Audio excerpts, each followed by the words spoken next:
நல்லா இருந்துச்சு. ஆனா ஸ்லோ டிராமாவா தான் போகும். இந்த ஃபாஸ்ட் பேஸ் மூவி பார்க்கறவங்களுக்கு பிடிக்குமான்னு தெரியல. என்ன மாதிரியான கான்செப்ட் மூவி? கான்செப்ட் ஃபர்ஸ்ட் ஹாஃப்ல வந்து டிராமா மாதிரி போகும், லைக் கான்ஃபிளிக்ஸ் அந்த மாதிரி போகும். செகண்ட் ஹாஃப் வந்து இன்வெஸ்டிகேஷன் த்ரில்லர் மாதிரி போகும். பட் ஓவராலா மூவி வந்து இட்ஸ் குட் வாட்ச். பட் ஆனால் slow drama, slow miller drama. Dulquer Salmaan எப்படி பண்ணிருக்காங்க? டிகே ஆக்டிங் வந்து it's 100 out of 100. Performance wise hero heroine எல்லாருமே சூப்பரா பண்ணியிருந்தாங்க.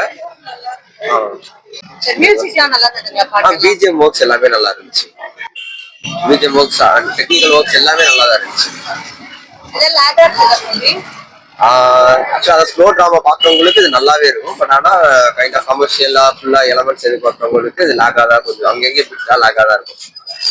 பார்க்கலாமா? ஒன் டைம் ஆச்சு. துல்கர் எப்படி பண்ணிருக்காரு? ஆக்டிங் நல்லா தான் இருந்துச்சு. ஸ்லோ டவுனா இருந்துச்சு செகண்ட் ஹாஃப். இதுல ஏதாவது டிஃபரெண்டா இருக்கா இல்ல துல்கர் சல்மான் ஆக்டிங்? அது லாஸ்ட் மூவி கம்பேர் பண்ணும்போது டிஃபரெண்டா தான் இருக்கு. அதான் விண்டேஜ் ரோல் தானே ஃபுல்லா. லாஸ்டா கிங் ஆஃப் கோத்தா இருந்துச்சு நினைக்கிறேன். இது கொஞ்சம் டிஃபரெண்டா அந்த விண்டேஜ் ரோல், அந்த பயோபிக் தான் நினைக்கிறேன். அவ்வளவுதான். நல்லா இருக்குமா? நல்லா இருக்கு.